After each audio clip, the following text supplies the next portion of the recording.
sa ating programang Pilipinas Nating Mahal. Morning, sir. Magandang umaga po sa inyo, Doktora at Ka-Eric.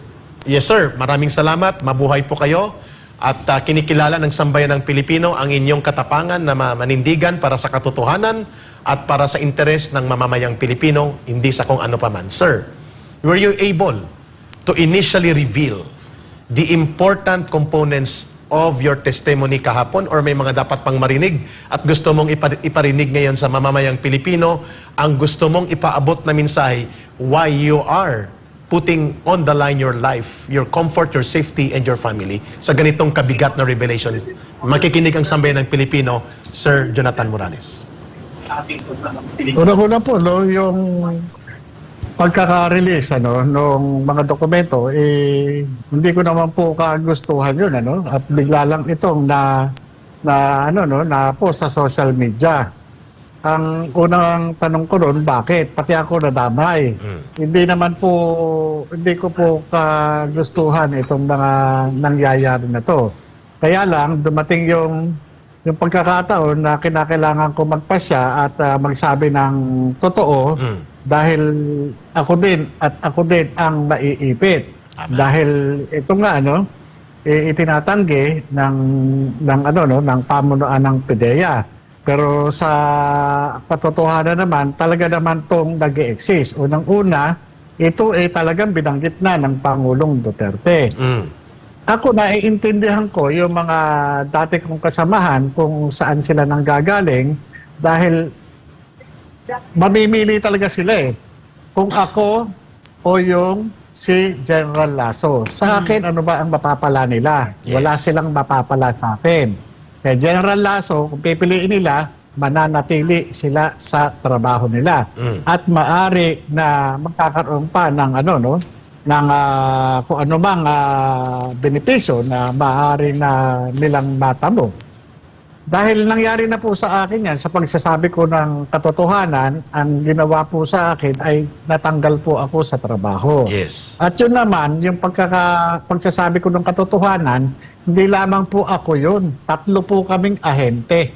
Ang nangyari po nung mga panahon na yun, yung 2 ahente ay talagang naagapan ng agency at hindi na umano sa akin, dahil talagang nakita nila na gaano ka delikado yung gagawin talagang pagbubulgar. Pero yon pinanumpaan po yon sa harap ng isang abogado na si Director Hill Pabilona, na director noon ng Legal and Prosecution Service. Kaya nang binanggit ko nga po sa hearing na yung hawak ko na joint affidavit na nirereklamo namin, yung irregularities doon sa PIDEA ay pinanumpaan po doon sa director na nandun sa likod ko kahapon sa Senado. Ngayon po, doon po sa kung ano po ang mangyayari o susunod na magaganap, hindi ko po alam. Ako po ay nagbabase lamang sa mga sa takbo ng ng investigasyon na itatanong, at kung meron man na dapat pa na katotohanan o panindigan, ay yun po ay ganun pa rin, gaya po nung una kong testimonya, paninindigan ko pa rin po. Yes, sir. Sorry, follow up ko lang, ma'am. Briefly, ma'am, please. You scored points today.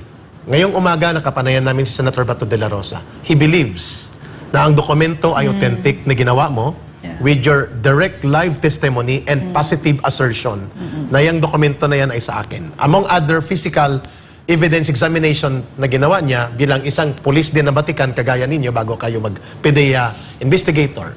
Ngayon, malinaw ang gustong malaman ng taong bayan mula sa inyo. What made you come out? Aside sa sinabi mo na naguguluhan ka sa iskandalosong revelations ng isang vlogger doon kahapon sa iyong revelation, do you believe that it is time for the people, the Filipino people, the nation, to realize na napakadelikado kung hindi maibunyag ang involvement ni Pangulong Bongbong Marcos Jr. sa drug abuse that you were knowledgeable directly when you were still with PIDEA, at ngayon napagtakpan ito sa loob ng mahigit 10 taon at naging bunga nito na elect siya bilang presidente. Are you on that line of moral recovery and Pwede bang redemption? pwedeng padagdag ha, Yeah. sir? Kasi Sa experience ko, no, under this administration, yung mga dating mataas ang respeto ko, nakita ko mas tahimik pa sa bato. Mas tahimik pa at saka duwag na duwag sila ngayon. Yes. Nawalan ako ng respeto sa maraming tao. Narinig ko na nababayaran sila para tumahimik at wag na magsabi ng katotohanan. At marami pa ngayon, no, na ginagamit yung salitang red tagging, na dati alam nila hindi totoo, etc., etc., para lang may pwesto, para lang may pera, etc. Diba? So, sir, pero ikaw, pwede din naman kasing tumahimik ka eh. Pwede naman yun eh. Diba? I mean, yung sinasabi ni Eric, no, na, at saka yung nakita namin sa hearing, no? Kahapon. Napakaliwanag, no? Yeah.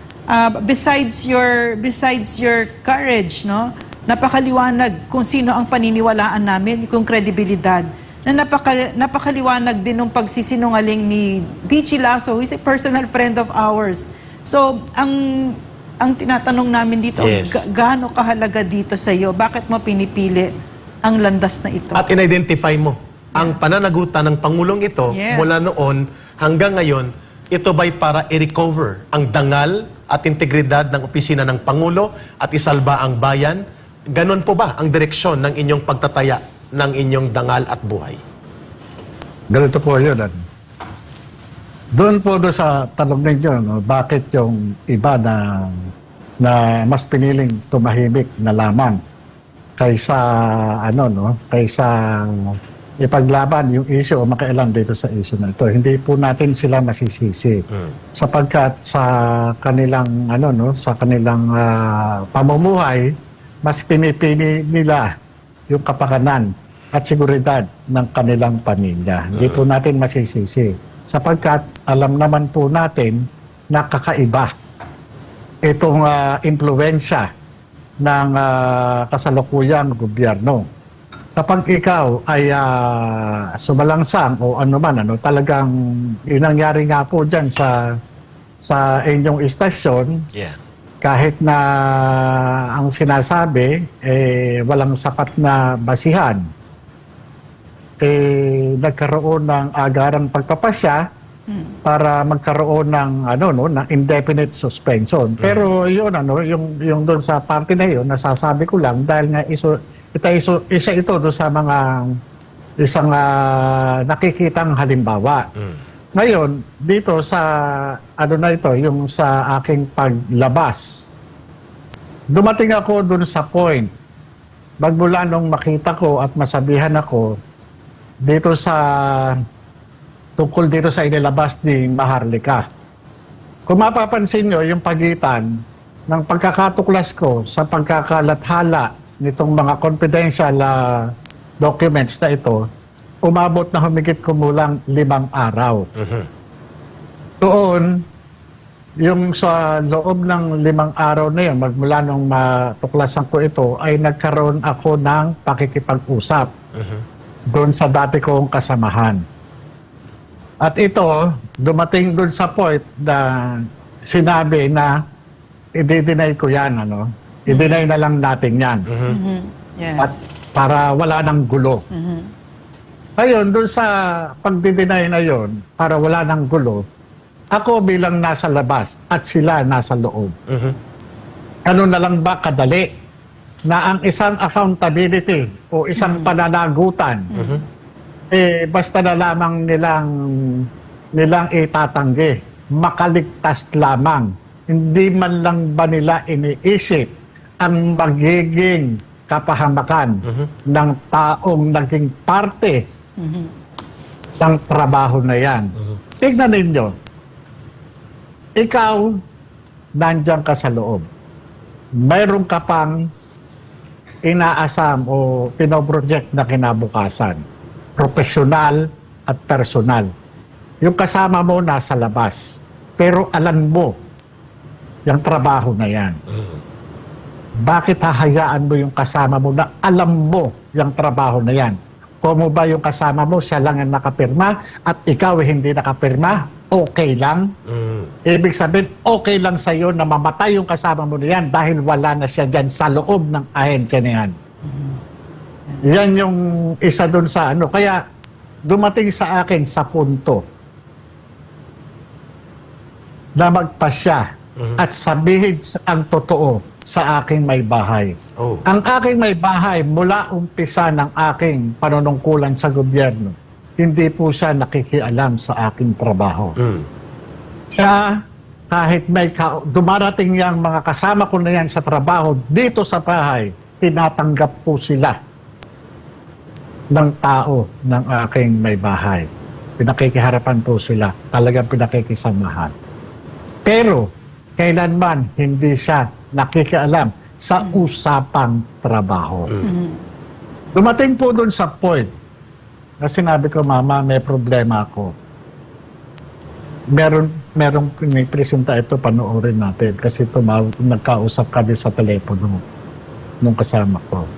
Binanggit ko sa kanya yung pangalan. Pinakita ko sa kanya yung message. Pinakita ko sa kanya yung pinanood namin. Ang unang reaksyon ng may bahay ko, kotse mo yun, di ba?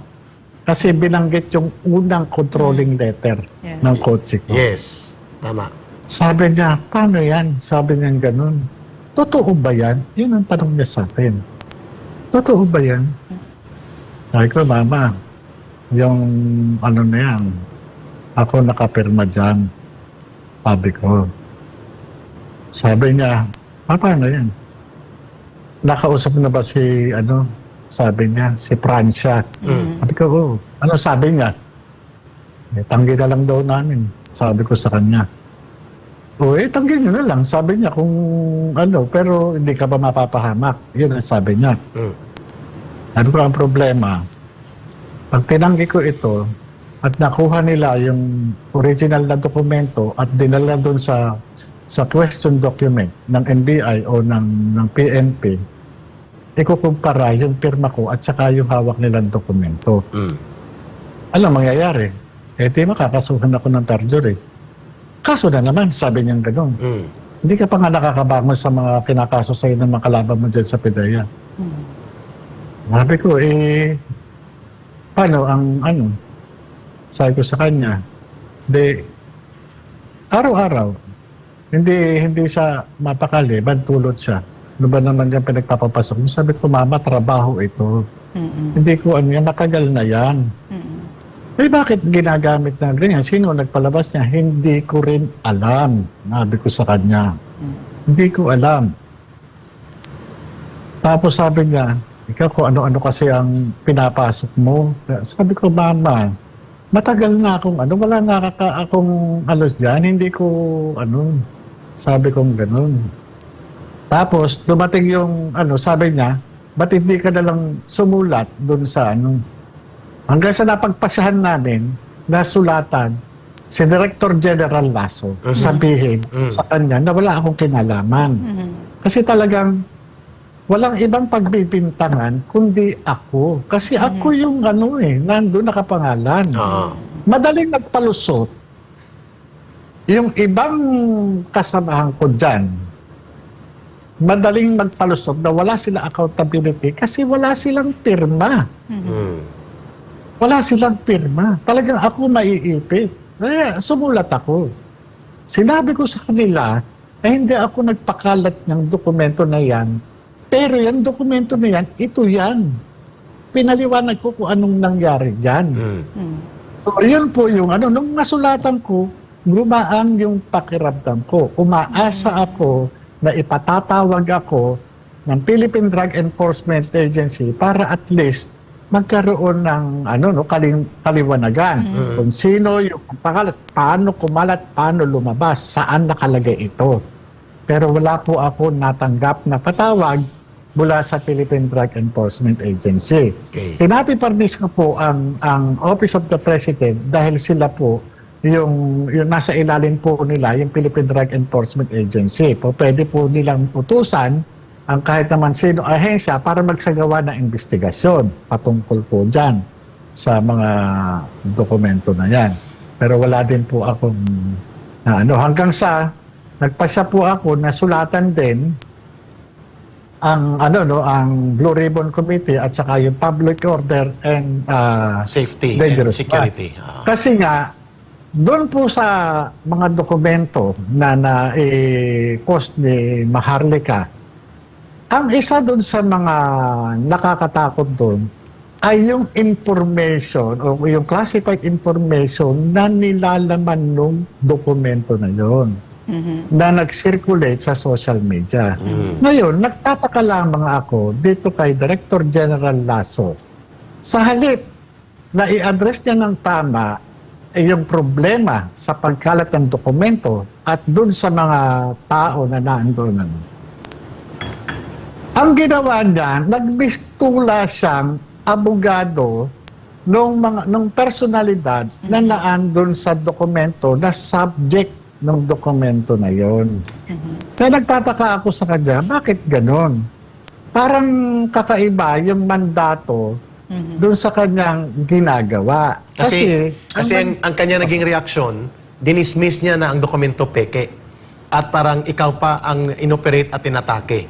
At kaya ka napilitan magsalita na ang laman ng pre-operation report, which tinutumbok ang mga personalidad such as Maricel Soriano, Bongbong Marcos Jr. or Bongit doon sa mga report na ito, ay totoong naganap at dapat tiningnan ng PDEA kung bakit nagkaroon ng leakage hindi nung hinabol ka. Tama po ba? Kaya ka sumulat upang sana ay maituwid na ito ay hindi nanggaling sa'yo.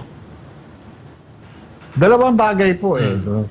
Yung ano ko na gusto kong mapanagot, yung may nasa likod ng pagkakalabas niya. Okay. Pangalawa, dahil lumabas na nga po yung mga dokumento na yan bilang alagad ng batas at ngayon isang NGO na na anti-drugs advocate. Gusto ko magkaroon ng pananagutan, Yes. ng accountability. Ayun. Kung ikaw ay may mandato na ayon sa batas, kagaya ng Comprehensive Dangerous Drugs Act, wala ka bang gagawin? Wala ka bang motu proprio na gagawin para imbestigahin ito?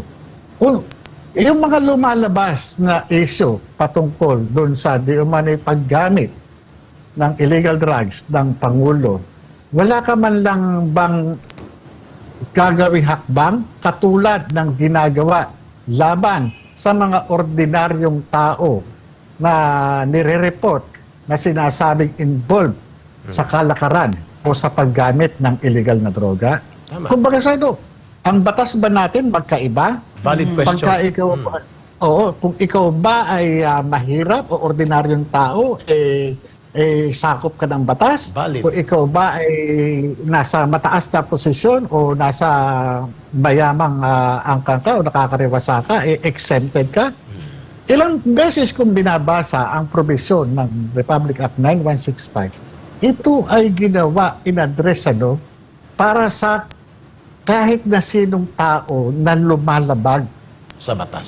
sa batas na gumagamit o Ng droga. nagbebenta o nasa negosyo ng illegal na droga. Klaro. Wala naman pong lahat po yan sakop. Naka-address po yan sa any person. Nakalagay po yan. Yun lang po yung sa akin. Sana ginagawa ng tama yung trabaho. Ngayon po, sa kasalukuyan, tatapatin ko kayo at ngayon po lang babangkitin sa inyo Yes. bago ang Mid-7. Sinisikap ko pong makontak. Binabalikan ko yung mga tao na po pwedeng maging daan upang mapalutang ko yung confidential informant sa Senado. Ayun. Klaro. Binabalikan ko yung mga yung mga nangyari noon kung paano dumating sa opisina yung confidential informant. Maganda yan, sir. At mabigat yan na corroboration and affirmation of your revelations. Ma'am, may Opo. tanong nga sa'yo, Kasi- sir. Dito, si Ma'am Lorraine.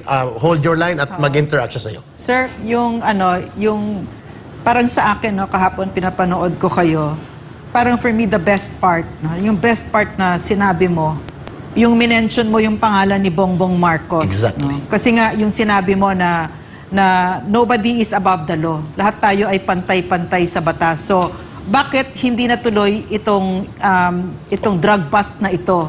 Kasi bakit na-cover up? Kasi may nag-intervene, si Paquito Ochoa, no, Executive Secretary nung panahon na yon. At siya ay isang senador, si Bongbong Marcos at that time. At ito ay, hindi lang nangyari ito kay Bongbong Marcos, kundi sa napakaraming Pilipino, no? Pag mahirap ka, huli ka, no? Pero sa kanya, buong buhay niya, porket Marcos siya, maraming nagtatakip para sa kanya. So para sa akin, nung pinanood ko kayo, moral victory yon para sa Pilipino na nasabi ang pangalan niya, na may isang ordinaryong Pilipino katulad mo, ang nagtanggal at hindi na sumali dyan sa ginagawa nila Lasso, na binibigyan na naman ng takip at pinoprotektahan na naman ng isang makapangyarihan para above the law na naman siya. Hindi na naman siya kasama sa batas. Hindi siya, lahat sila dyan kung umasta Ganyan ang Pilipinas. Kung umasta ang mga mayayaman at may kapangyarihan, they are above the law. No? So, siguro lang sir, gusto ko lang express yung pasasalamat ko kasi itong 2 taon na ito, naramdaman namin personally yung bigat ng kamay ng Pangulo na ito, ng administrasyon na ito, na kapag ka ikaw ordinaryong mamamayan, bababuyin ka ng mga ito. Walang hindi sa kanila mahalaga ang batas. Dahil sila ay nasa kapangyarihan, ang message na binigay sa Pilipino, kahit yung batas na yan, kami ang pwedeng gumawa ng kahit na ano. So, maraming salamat sir kasi isang ordinaryong mamamayan na sa aking paniniwala, yan ang sentro ng demokrasya at ng kapangyarihan ng ating republika, ang ordinaryong mamamayan. So binigyan mo ng leksyon itong mga abusado na ito na nasa gobyerno na kung sino ang totoong may kapangyarihan. Your reaction to that, sir? Bilang ngayon ikaw ay isang pambansang whistleblower and crusader sa pag-aayos ng gobyerno natin. Go ahead, sir. Alam niyo po, hindi ko naman po hangad na pagurian ako ng kung ano pa man po. No? Ito pong yung declaration ko sa Senate investigation, ito po yung pagsasabi lamang po ng aking mga personal na kaalaman Yes. na na-reduce ko doon sa declaration ng confidential informant. Mula doon sa kanyang personal na kaalaman, nagkaroon po ako ng first-hand information based doon sa kanyang mga ipinakikitang mga litrato at pag-identify sa mga ito at sa pag-describe niya sa kung ano yung mga ginagawa. Doon sa ano ito ginagawa, ano itong ginagawa nito. Kahit na nakikita mo na sumisinghot yan at kahit nakikita mo na yan ay kulay puti na sinisinghot, pinadidescribe ko po sa kanya kung ano yung ginagawa at kung ano yung sinisinghot. Yun po yung sa akin. Yung po, yung pinanumpaan ko po sa laysay o yung testimonya sa Senado, base lamang po sa mga deklarasyon ng confidential informant. Ngayon, gaya po ng sinisikap ko po na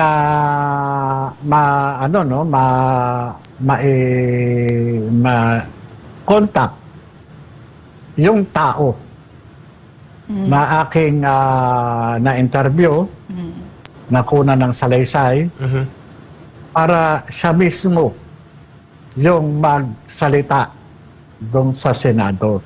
Para once and for all, makita ng taong bayan Na hindi ka nagsisinungaling. kung ano itong sa akin naman wala namang ang sa akin lang trabaho lang. Dahil kung itong report na ito hindi nag-e-exist, walang ire-report o walang ikukwento si Pangulong Duterte sa taong bayan during ng rally ng Maisog doon sa Tagum City. Klaro. Walang sasabihin ang aking division chief na i-deny na lang natin, i-deny na lang ako, itatanggi ko yan, i-deny ko, walang ganyan. Walang ganyan. I-deny na lang. Para walang gulot. Walang igaganon kung wala yan. Sir, Kaya nga, sir, opo, excuse. Sa tingin po ninyo with your knowledge of network of information, buhay pa ba ang actual confidential informant na na-interview mo at nagawan ng deposition as basis for the request of pre-operation report targeting supposedly Senator Marcos then and now President Marcos and other personalities? Buhay pa po ba at kaya pang abutin itong confidential informant.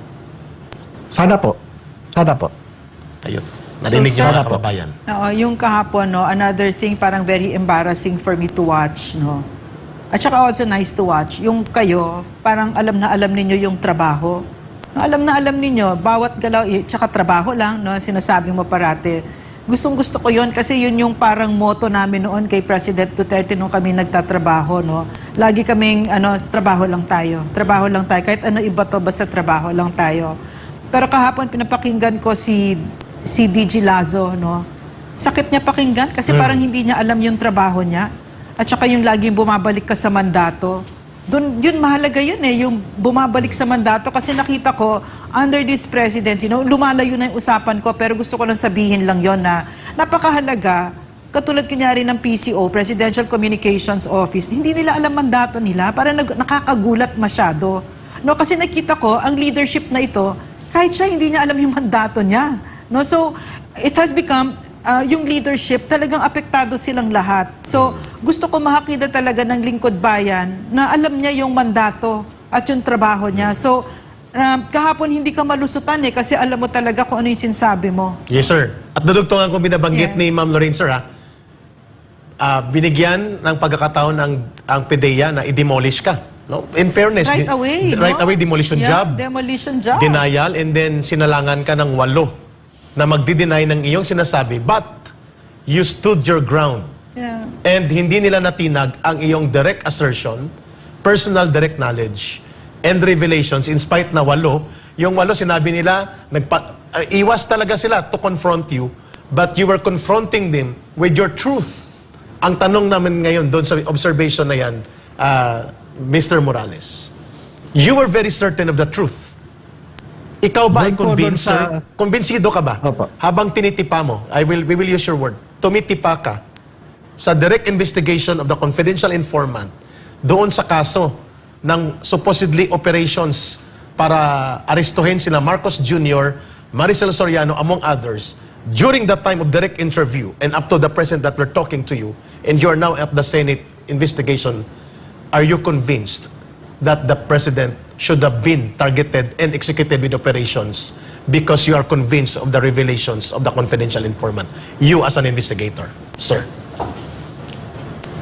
Unang-una, kaya nagkaroon ako ng motivation para i-dokumento yung declaration ng confidential informant ay dahil doon sa mga litrato. Ang litrato na nakaprint sa papel, nung makita ko at pinakita yung pinanggalingan ng printed photos mula doon sa cellphone, pareho Pareho. At yung mismong tao na kumuha ng picture ng mga stolen shot ay kaharap ko. Nakitang-kita ko, sumisinghot ng white powdery substance. In-identify sino-sino itong mga ito. Bagamat kita ko yung mga tao, kilala ko yung mga tao, pero pina-identify ko dun sa confidential informant. At sino sila? Sabi niya, si Maricel Soriano, ito si Bongbong Marcos, pinaulit ko pa kung ano ang alam niyang pangalan itong mga ito. Hindi ako nagsabi niyan. Grabe. Yung confidential informant. Ano ang access niya? Ano ang access niya? Sinagot din niya. Ano siya doon? Bakit nandun siya? Sinagot din ng confidential informant. Unti-unti kong inaalala yung mga panahon na nakaharap at nakunan ko siya ng salaysay. Kaya nga sabi ko, itong pinagmulan ng tao na to, sabi ko, ito lang yung po pwedeng maging daan para muli ko siyang makaharap doon sa Senado. Para mabigyan siya ng pagkakataon kung Sana buhay pa sa sir, maaari. at madugtungan pa. Para na rin matiyak yung kaligtasan niya. Sana, kung dumating man yung panahon, magkaroon ng garantiya, yung totoong magbibigay ng protection sa kanya. At sa iyo. Yun lang ang talagang problema. Kasi, kung ang subject ng Presidente. usapin na ito ay yung mismong nanunungkulan, pangunahing nanunungkulan dito sa bansa, paano tayo na kakatiyak ng kaligtasan? Exactly. The point. Hindi kaya tayo biglang atakihin sa puso? O hindi kaya maging abo na lang tayo? Oh, wag sana. O hindi kaya, ano, no? Kaya nga, sabi ko, wala naman akong ibang tao na ganito, no? So, yun po, yun yung, doon lang po. Doon Why sa, are you kaya, not offered, sir? Why are you not offered security by the Senate? Or did they offer it through Senator Bato? And are you willing to accept it with your family? Ano naman po. Opo, gano'n naman po. Pero sa akin naman po, no, ayan, kaya nga sabi ko po kay Senator Bato sa, no, on the record naman po yun. Wala naman mag-i-interest sa akin dito, kundi yung, no, si Pangulong Bongbong Marcos. Dahil ito lang naman yung issue. Kumbaga sa patahimikin nyo na yan para hindi na nagsasalita. Patahimikin nyo na yan para hindi niya na maiharap yung testigo niya. Patahimikin nyo na yan, di ba? Kumbaga sa kaya nga ang PIDEA, no, talagang sinisikap nila na gibain. Gibain yung aking kredibilidad, ang aking pagkataong matagal ng durog. Tama. Durog na durog yung pagkatao ko. Pero, yung taong dinurog nila na naging pulbos, ito yung magiging puwing sa mga mata nila. Exactly. What is happening now? Tandaan nila yan. Sir. Tandaan nila. Sir, napakaganda ng sinasabi nyo. No? So, kasi experience din namin yan na kinikasing kami, hinaharas at tinithreaten at intimidate dahil nagsasalita ng katotohanan. Kasi paulit-ulit sinasabi mo kahapon doon sa mga kasama nyo, no? Kahit kay DJ Lasso, hindi ko kayo masisisi. Yeah. Pero it was elegant para sa akin kasi kino-call out nyo yung pagsisinungaling nila. Pero kasi yung sinasabi ninyo na hindi masisisi, sa akin, no, pang paniniwala ko kasi masisisi sila. Dapat silang sisihin. Kasi tao tayo, lahat tayo dito ay sumusugal, lahat tayo dito ay gumagawa ng desisyon. At yung desisyon na yan, hindi lang tayo ang maapektuhan, kundi ang mga anak natin at ang salinlahing Pilipino. So lahat tayo dito tumitindig. At katulad nung sinabi mo dito, kung may mangyari sa ating tatlo dito, ay isa lang naman talaga dito ang ang pwedeng gumawa niyan at yan si Bongbong Marcos, no? So, yun yung Tama po. At saka yung sinasabi mo, sir, no, na yung mga nagsinungaling kahapon, sisisihin natin sila, no? Meron silang sagutin sa Pilipino, no? At sa sarili nila at sa kung anong pang paniniwala nila, no? So, Correct. hindi sila off the hook. At sir, yun ang tanong ng taong bayan sa inyo. Ang paglantad ninyo ay hindi maiiwasan ang napakalubhang panganib sa buhay ninyo, sa pamilya ninyo, sa mahal ninyo sa buhay. Naranasan ko rin yan, Sir Morales, nang lumantad ako laban sa organisasyong pinanggalingan ko. Hanggang ngayon. Hanggang ngayon. Ang CPP, NPA, NDF na pilit nating pabagsakin ang terorismo nila, kaya tumulong tayo sa gobyerno.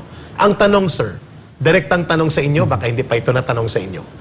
Bilang batikang investigador, PIDEA Operative, Intel Trained, Investigation Trained, naniniwala pa rin ba kayo na ang validity ng 2012 operations na hindi natuloy at kung kaya nagpapatuloy ang kontrobersya at iskandalong ito ay sapagkat naniniwala pa rin kayo na si Bongbong Marcos Jr. bilang Pangulo ng Bansa is still into drug abuse and drug addiction na dapat matigil na at dapat panagutan niya at huwag mailagay sa panganib ng isang problematic mental state level ng Pangulo dahil sa involvement sa drug abuse. Do you believe it na ganon pa rin ang kanyang ginagawa ngayon? Batay sa iyong kaalaman sa investigasyon mo. Kung ang tinutukoy nyo is yung validity ng pagsasagawa ng investigation, wala naman pong expiration yan. Ang investigation po, ang importante lamang po dyan is to determine the facts and circumstances. Okay. Kung kagaya niyan, kung tayo nag-iimbestiga, kaya tayo nag-iimbestiga, gusto natin may malaman. Meron tayong gustong madetermina. Kung yan, bibigyan natin ng limitation o ikakahon natin yan, mawawalan ng kakayahan o ng kalayaan yung nagsasagawa ng investigasyon o yung isinasagawang investigasyon. Ang investigation dapat walang harang. Yes. Wala siyang mga boundaries. Correct. Para malaya niyang makuha yung mga kinakailangan niyang makuha. Kaya nga nag-iimbestiga, nagsasaliksik. Tama. Di ba? Nagsasaliksik. Nagkakaroon ng pagsubaybay, nagkakaroon ng mga test, nagkakaroon ng observation. Yun po yan eh. Ngayon, yung sinasabi niyo po kanina, ibabalik ko lang Yes, sir. sa mandato. Bilang alagad ng batas, mayroon kaming mga sinusunod na panuntunan. Ano ito? Ito yung presumption of regularity. Yes. Ibig sabihin, huwag kang lalabas dyan. Kung kinakailangan tumawid ka sa lubid o sa alambre, gawin mo yan. Dahil ganyan kasilan ang ating trabaho. Hindi po pwede na magkakamali tayo. No margin for error. Karami. Ngayon, kung ikaw ang pinuno ng liderato o ng isang ahensya, dapat maging sensitibo ka. Maging metikuloso ka. Dahil hindi po pwedeng kakitaan ka ng kaanumang kasablayan dahil hindi ka irerespeto ng mga taong nasa likuran mo. Kapag kaya nakitaan ka ng kasablayan, ganyan lumalabas yung mga informasyon sa sa loob ng So, sir, opisina mo. Klaro. So sir, nakita natin kahapon yung todo depensa ni DJ Lasso sa Pangulo, no? Kitang-kita at yung pag-demolish sa inyo. So, tama ba na maisip namin ngayon, no, na ang PIDEA ay nanganganib sa ganyang klaseng leader? With DJ Lasso. DJ Lasso, yes. Saka ba naman makakakita, no, na mismong tauhan magsasabi unpopular yung kanilang DJ? Yeah.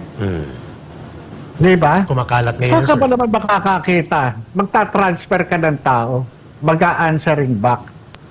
Oh my. Saka ba naman nakakita, agency order, napunta kay Maharlika, nag-transfer ka ng tao, kakaiba ito ha.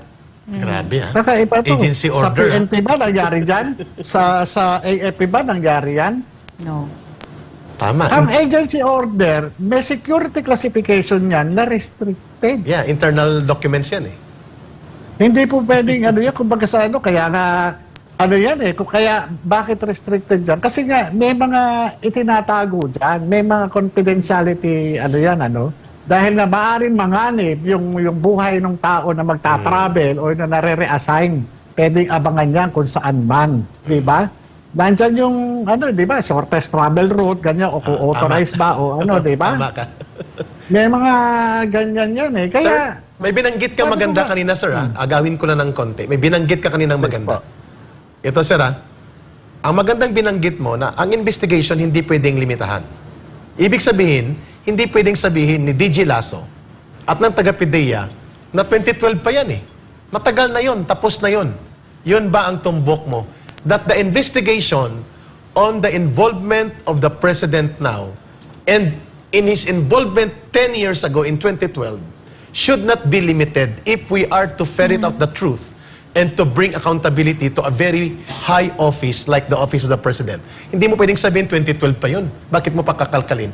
Is that how you would like the PIDEA leadership and among others in the investigation involving the President should go their way to investigate? Tama po ba? alam nyo, kaya ka nga mag-iimbestiga eh, para makuha mo yung katotohanan eh. Kaya lahat ano, sa investigation, ano, may mga proseso, no? May mga trade craft dyan, may mga elicitation na kinakandak, may mga observation, kaya nga lahat ng proseso gagawin mo eh. Hindi ba? Meron ka pang mga iba't iba, no? Gusto mo kasi ma-determine. Kung bibigyan mo yan, kung haharangan mo, isusuppress mo yung ano, lalagyan mo ng boundary, walang maa-achieve yan. Paano kung ano, di ba? Tama. O papalagay na sa geographical ano, no, location o situation. Kung ang iimbestigahan mo, halimbawa Quezon City, pero nandun pala siya sa Marikina, ibig sabihin hanggang Quezon City ka lang, kasi hindi ako pwede punta ng Marikina. Logical. Logical. Tama. Diba? Tama yung tumbok mo. Pero paano yun? Paano yun na ang nakita natin, napakaliwanag kahapon, no? Ang PIDEA yung head ng agency mismo Ayaw mag-investigate. ang pumuprotekta sa isang pangulo na napakalakas ng ugong-ugong na ay isang drug addict, bangag. Paano yun? Yeah. How would you like to proceed Alam that? nyo, talagang, alam nyo sa totoo lang, sinasabi niya, sinungaling ako, no? Yes. Di ba? Sinasabi niya, Paulit-ulit nila yon. kung ano man, kakanyahan niya na bahala siya, no?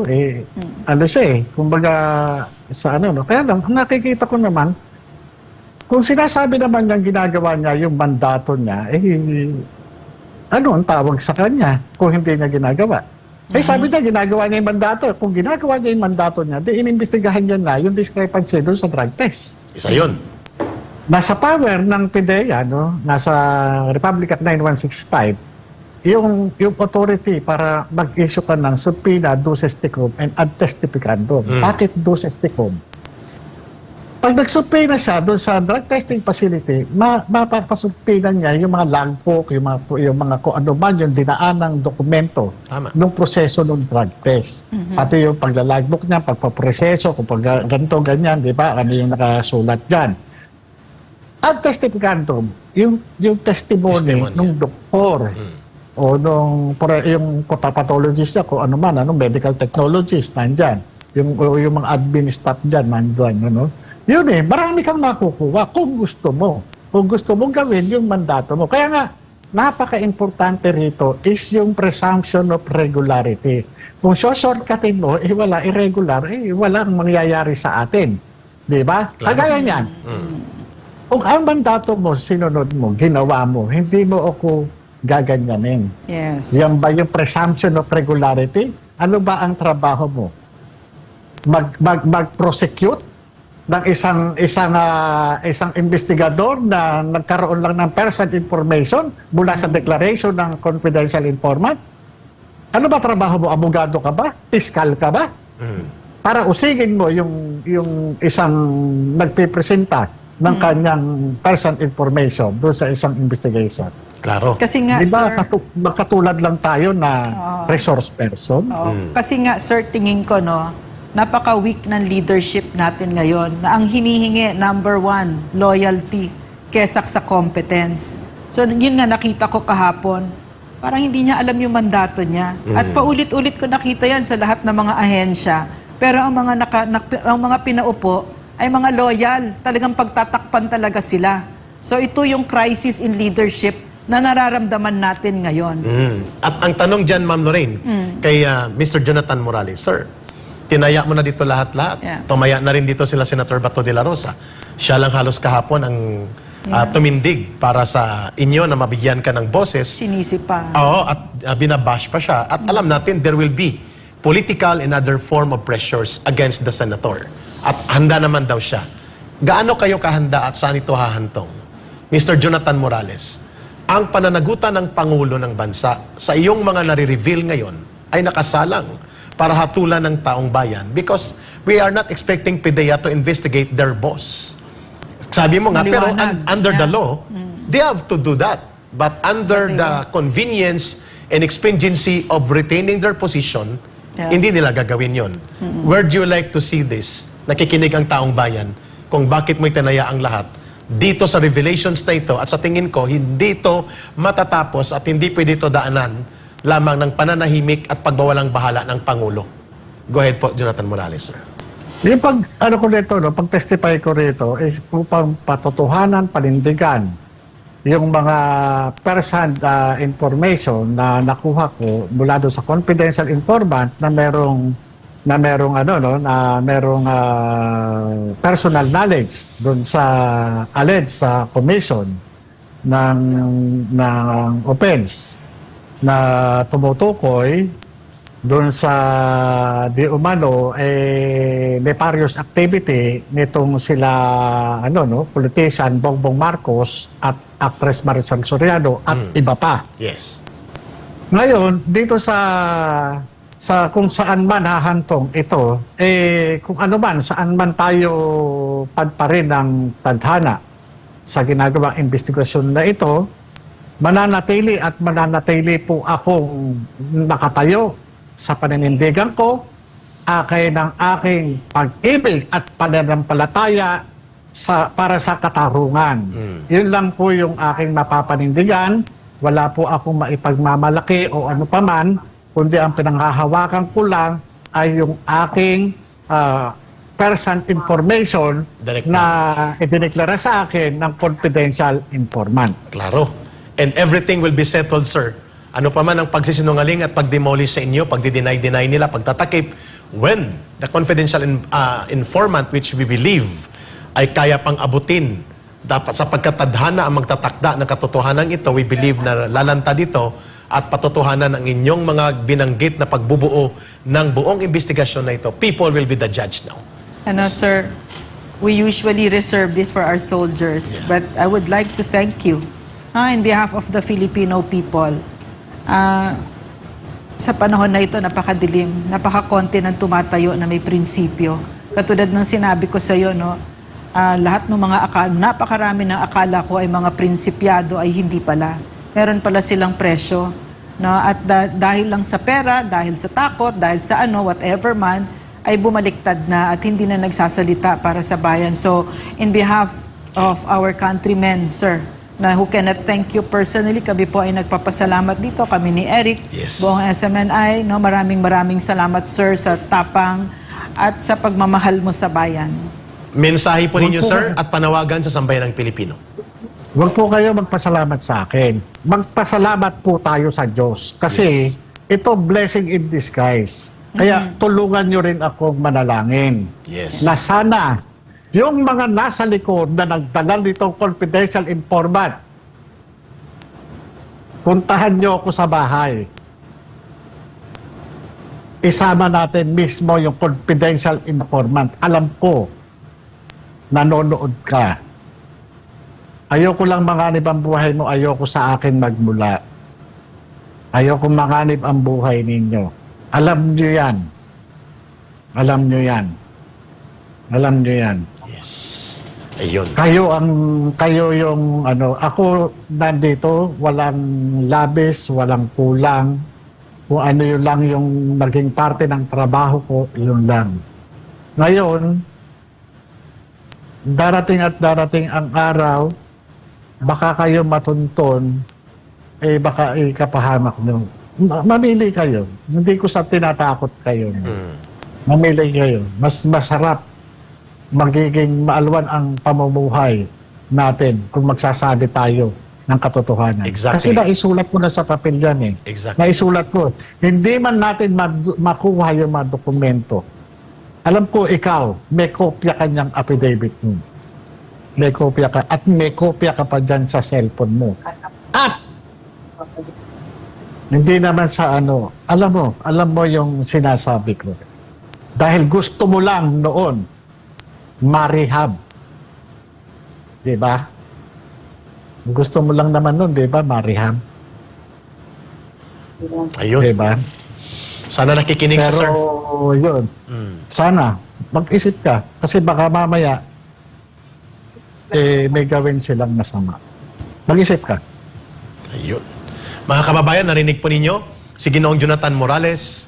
Ipanalangin po natin ang kanyang kaligtasan, hindi po ganon kadali, bumangga sa Pangulo ng Bansa. Subalit itinataya niya na lahat, buhay, pangalan, dignidad at pagkatao, at nananawagan siya doon pati sa confidential informant na siyang magdedesisyon kung gusto niyang manatili ang katotohanan na nakatakip at hindi mailantad lahat-lahat na sa kanya yon. Pero ngayon po, ang taong bayan ay nakikita po ang kahalagahan ng oportunidad na ito na binuksan sa Senado. Sana po ay maging ligtas palagi si Ginoong Jonathan Morales at sana po naririnig din ito ng Pangulo ng Bansa. People will no longer believe anything that will come from denial versus yung positibo na pagigiit ng katotohanan mula sa direktang kaalaman kagaya ng ginagawa ngayon ni Ginoong Morales. Maraming salamat, Ginoong Morales, sir. Thank you, Maraming sir. salamat po. Maraming salamat. Maraming salamat po. Mag-ingat kayo, sir. We will pray for you.